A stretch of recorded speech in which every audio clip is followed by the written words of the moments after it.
Salakia, video cut off. But yeah, I don't care how long you've been in this truth, how many videos you did, how long you labored, whatever, how much information you know, how well you know these breakdowns. The reality is, all that can be taken away. All that means nothing if you ain't got the right spirit, because the Most High can just simply take that spirit up off you. Right? So you got to remain humble.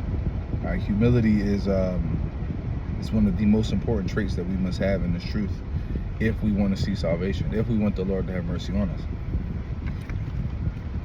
And just look at the apostles and elders of Great Millstone. They're very humble men. You can tell by the way they speak it. They don't never appoint themselves to be greater or more than what they are. You know what I mean? They're worthy of double honors. They've labored for decades, 30, 40 plus years, some of them, and they've stayed consistent that entire time. I mean, that's worthy of respect.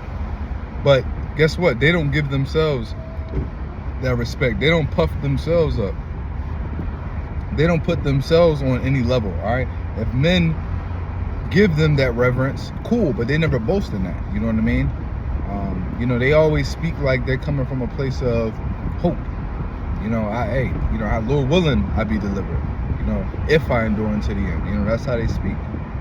And likewise, us younger brothers that come up under them, we speak in that same manner, or we ought to speak in that same manner. And you have to believe that too, right? Yeah, you want to have faith and confidence that you will be delivered because you're striving, right? And you're doing better than most. I mean, reality is we are doing better than those that are in the world. That's just reality.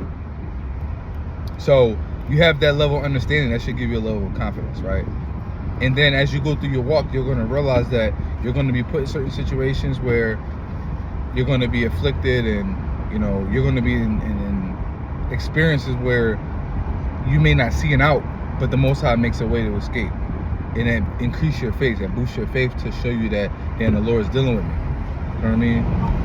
When you pray to the Heavenly Father, He sends you certain signs and stuff that, it's just for you to understand. And those things are faith boosters. Those things are confidence boosters. And we ought to have that confidence, but confidence is faith. At the end of the day, it's not certainty. There is no certainty in this world. You go into a fighter goes into a fight. They train. The diet was on point. They went hard every workout. They recovered well. They were locked in. They were focused. They made weight. And they can go in. They can step into that ring completely confident in their abilities. They studied their opponent, right? So they're going there with a game plan, completely confident in their abilities to win this fight. But guess what? There is no certainty because guess what? If your opponent feels the same exact way, honestly, it's going to come down to whoever's the better fighter, or some people, or sometimes you just get lucky, you might get caught and it turns the tides of the fight or whatever the case may be, right? So with that being said, there is no certainty in this truth. All right, there's confidence, there's faith, and all we can do is strive until the end. That's all we can do, is literally grind until the end. And you have to be humble with that, bro. Seek humility, pray for it. If you feel like there's some pride on you, ego that you have, you better check that shit, man. Fast, pray, do whatever it takes. If you call yourself looking down on younger brothers, you better check that, bro. Because there is Yahweh Shai made that parable of the penny, bro. Or the parable of the talents, I should say. Rather. You had some 10, some 5, and then another 1. You had one laborer with 10, one laborer with 5, and one laborer with 1. But guess what? They all received the same salvation, bro. It's just that different men were given different responsibilities based on their lot. You know what I mean? You could have a brother that came into the truth and he labored for 5 years, and he's of the 144,000, and he receives all his glory and power and might, right, and riches. And then a brother that's been in the truth for 25 years and be of the 144,000 and receive all his glory and might, right? And there's nothing to compare. But the only time you really can compare is really I mean, maybe 144 in the elect, the first fruits, but more so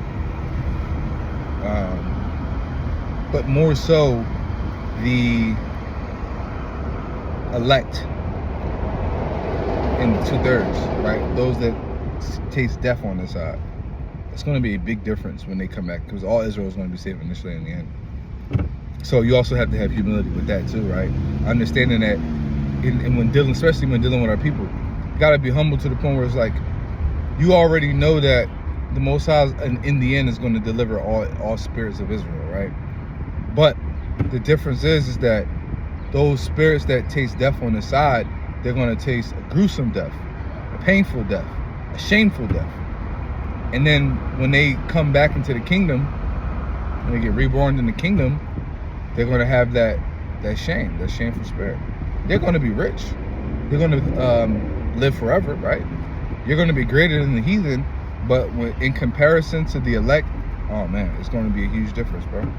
So we remain humble, and we stay grounded now, because the Most High is going to lift us up in the time to come. And even then, we're going to be in a perfect spirit then. So we still going to be humble, but we're going to have egos, but our egos are going to be righteous, right?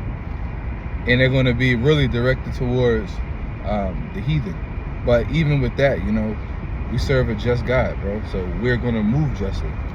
So that's pretty much the point. You know, I just want to share a quick lesson just talking about why you should remain humble, the importance of humility, and why knowledge puffeth up, bro. And what come up before pride? Destruction. Or what come up before destruction? Pride. You know what I mean? So you have pride, destruction follows, bro. So if you don't want to taste of that destruction, well, you better be humble. All right. So Lord willing, this video was edifying to you brothers and your sisters. Till next time, shalom.